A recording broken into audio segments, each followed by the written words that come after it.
میرے مرنے کے بعد کویتی عالم نگار اس دار فانی سے رحلت کر چکے۔ ان کا ایک مضمون جو بہت سبق آموز ہے، اس لیے اس کا ترجمہ پیش خدمت ہے۔ میں اپنی موت پر بالکل پریشان نہیں ہوں گا اور نہ مجھے اپنی میت کے بارے میں کوئی فکر ہوگی، اس لیے کہ میرے مسلمان بھائی یہ ضروری کارروائی کریں گے۔ میرے کپڑے مجھ سے اتار لیے جائیں گے، مجھے غسل دیا جائے گا، کفن پہنایا جائے گا اور مجھے میرے گھر سے نکال کر نئے گھر یعنی قبر کی طرف لے جایا جائے گا۔ بہت سارے لوگ میرا جنازہ پڑھنے کے لیے آئیں گے، بلکہ بہت سارے دوست و احباب اپنا کام کاج چھوڑ کر مجھے دفنانے کے لیے آئیں گے۔ لیکن ان میں سے بہت سارے ایسے ہوں گے جو میری نصیحت پر غور نہیں کریں گے، بلکہ کبھی بھی نہیں کریں گے۔ میری چیزیں مجھ سے لے لی جائیں گی، میری چابیاں، کتابیں، بریف کیس، بٹوا، جوتے اور لباس سب کچھ مجھ سے الگ کر دی جائے گی۔ اگر میرے وارث راضی ہوں گے تو ان چیزوں کو صدقہ کر کے مجھے بیچ دیں گے تاکہ مجھے فائدہ دے۔ یہ بات اچھی طرح نوٹ کر لیں کہ دنیا مجھ پر بالکل غمزدہ نہ ہوگی۔ دنیا کا نظام چلتا رہے گا اور اقتصادی سرگرمیاں رواں دواں ہوں گی۔ میری نوکری پر دوسرا آدمی مقرر ہو جائے گا، میرا مال میرے جائز وارثوں کو منتقل ہو جائے گا، جبکہ مجھ سے اس کے بارے میں پوچھا جائے گا، چاہے وہ تھوڑا ہو یا زیادہ، حتیٰ کہ ایک کھجور کا ایک چھلکا ہی کیوں نہ ہو۔ میری موت کے ساتھ جو چیز سب سے پہلے مجھ سے چھین لی جائے گی وہ میرا نام ہوگا۔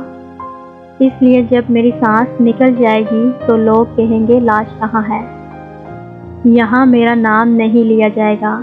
اور جب نماز جنازہ کا وقت ہوگا تو لوگ کہیں گے جنازہ کہاں ہے؟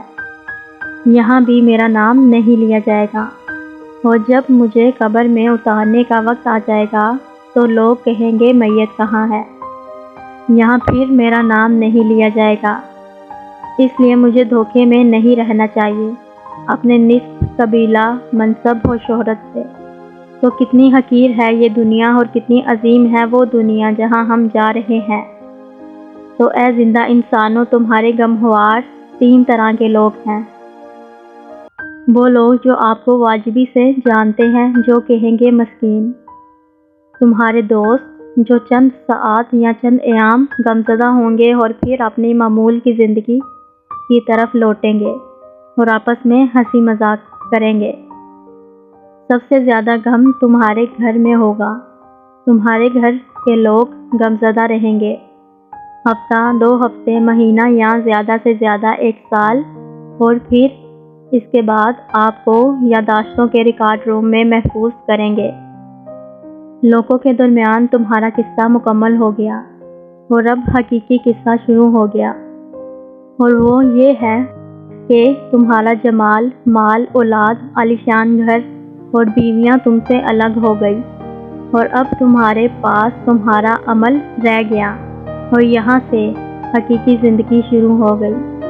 سوال یہ ہے کہ تم نے قبر اور آخرت کے لیے کیا تیاری کی ہے؟ اس لیے پورے شوق کے ساتھ ان امور کا اہتمام کیجیے۔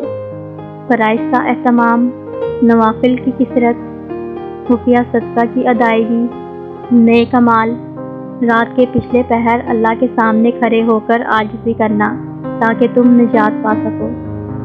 اگر تم نے اپنی زندگی میں ان امور کے بارے میں لوگوں کو یاد دہانی کرا دی تو تم کو اس کا بدلہ قیامت کے دن میزان حسنات میں بھاری ملے گا۔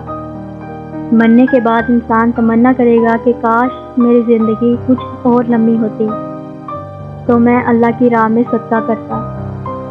یہ اس لیے کہ اس نے قیامت کے دن صدقے کا عظیم اجر و ثواب دیکھا۔ تو اے لوگو، زیادہ سے زیادہ صدقہ کرو، اور سب سے بہتر صدقہ اس وقت یہ ہے کہ تھوڑا سا وقت نکال کر اس مضمون کو آگے شیئر کرو، اس لیے کہ پاکیزہ بات بھی صدقہ ہے۔ اللہ تعالی ہمیں اپنی زندگیوں کو بامقصد کاموں میں لگانے کی توفیق عطا فرمائے۔ آمین۔